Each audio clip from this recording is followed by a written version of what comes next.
Hey, omuliro gukute mu Kampala. Bituufu ebya Daddy Andre mbuno yadduka ku ssomero. Byonna tugenda kubimanya olunaku olwaleero. Zari Asani no munanga atuleteddeyo akapya ki? Nyongera okuwebaza munnange mmwe abeekuumira ku Jika Media nti mukola ky'amaanyi nnyo no ddala. Nga bulijjo tukimanyi bulungi nti ate ewabeera amasanyu mwanattu ate tewabula nnaku.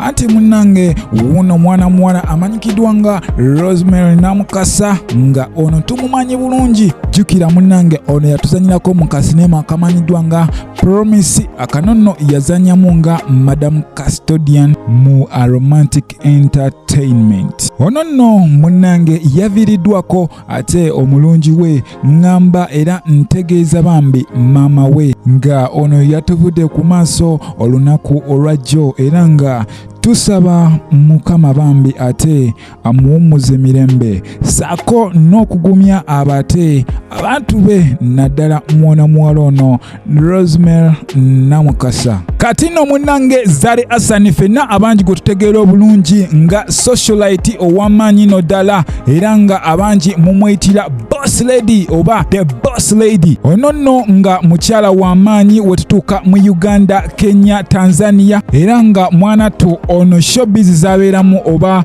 content we gwateeka ku online gamba Twitter, Facebook, mwanattu bino bimufuula omukyala ow'amaanyi. Tumumanyi omukyala ono Bambi abaddeko n'abasajja ab'enjawulo nga Diamond Platinum, omugenzi Ivan Semwanga, may his soul rest in peace. Naye ng'ebyo tubitadde ku bbali, omukyala ono Bambi ali blessed n'abaana 5 era nga kuno kuliko ow'obuwala omu n'ab'obulenzi 4 era nga eŋŋambo zitambula era kigambibwa mbu ono ali mu kwedetinga n'omukulu amanyikiddwa nga Shakibu. Leero nno ono yalabiseeko mu bifaananyi eby'enjawulo ng'apozinze ku mmotoka ye enjeru no ddala okonno ku Sunedress gye yabadde akubye nga mwanattu emakingira ddala n'emmotoka ye. Bino nno ebifaananyi woba bitunuulidde ogamba wallahi this is a boss lady. Fenna tukimanyi bulungi nti omukyala omwanattu wanzirusi era nga mwezo ayinamu Lexus RX kussa ne Mercedes Benz.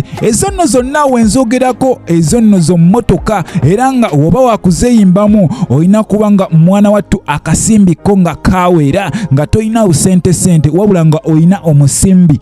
Kubanga era tukimanyi bulungi nti mwana muwala ono oba omukyala ono ate ayina business ez'amaanyi zakulira kw'ossa ne brands ez'enjawulo. Awo nno wenkugambira gwe omwana ow'obuwala nti mwanattu nawe osobola okukikolera nno ddala, leka kwenyoma, pull up your stocks ate mwanattu olabike nga ogenda mu maaso. Wetweyongerayo munnange, omuliro ogutaategerekese munnange gwakutte mu kibuga Kampala. Guno nno gwasazeeko ekizimbe munnange kino nno nga kisangibwa wali ku Shauri Yako Market. Abangi mutegeerawo bulungi nnyawo ekizimbe kino kimanyiddwa nga Gagawala Arcade. Kati nno munnange abantu balabiseekawo wabweru nga Bambi bibasobedde, abamu emmali yaabwe, abamu nga beeraliikiridde ani afudde ani mulamu. Era nga mwana wattu wano abazikiza omuliro balabiddwako oba bayite ba firefighters nga mwana tubatoba n'omuliro guno wabula nga ekintu kino kyalabise okuba nga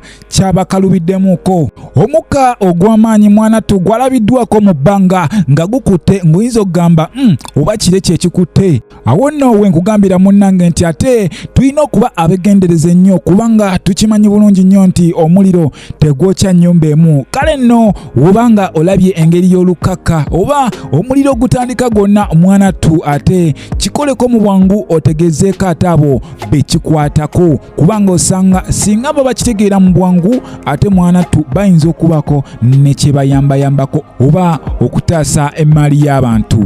Nyongera okwebaza gwe munnange alinange ku Jika Media ensibuko y'amawulire ate nkujjukiza nti tewerabira ku subscribinga, likinga ate ogendeko ne wansawo mu comment section yaffe oweko kyotugamba tukyusemu twongeremu anti femmwe mweffe.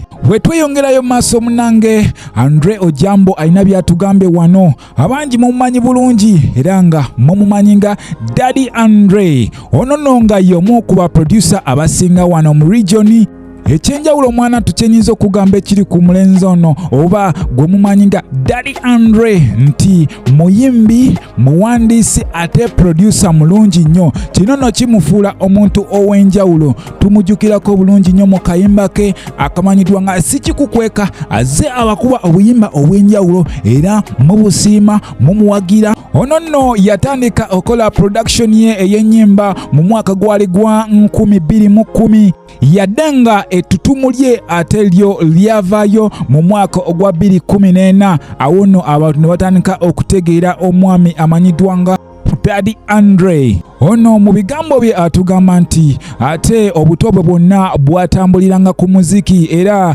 bw'atyo yeezuula n'akimanya nti ye alina kuba muziki. Kino nno mwana tu kyamuleetera n'okudropping out of school oba n'aleka ebyokusoma bw'atyo n'asalawo oconcentratinga ku muziki. Kino nno mwana tu nga yakikola oluvannyuma lw'okumaliriza siniya ye ey'omukaaga. Awo nno n'ayingira music industry eno.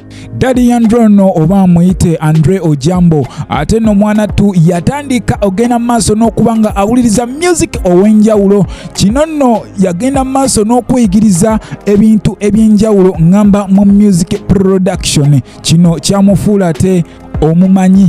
Ono munnange yadde nga teyalina byuma by'amaanyi yayambibwako munnange ate famire ye. Wano nno abantu ab'enjawulo batandika okwesomba nga bagenda ewaka waabwe munnange ne batandika ate okulikodingirayo ennyimba ez'enjawulo. Wano nno Daddy Andre n'atugamba nti ekintu kino kyayongera mu maaso n'okumuleetera connections ez'enjawulo ne baselebu oba abayimbi ab'amaanyi. Kino nno kyayongerako nnyo ku kaliya ye nga producer. Awo nno munnange wensabira abazadde nti twandibadde tufunamu ekyokuyiga ne tusomesa abaana kwosa n'okuza ebitone byabwe, kubanga munnange tomanya ate nkya talenti wegenda kutuusa mwana wo. So mbadde nsaba ekintu ng'ekyo tukitunulemu. Of course nyongera okwebaza mmwe abatambudde nange okuva gye natandikidde nti mwebale nnyo kyemukola kyamaanyi nnyo no ddala era temwerabira ku subscribing, liking ate ogende wansi wali okomentinge. Mwana tu emirimu gitambule bukwakku.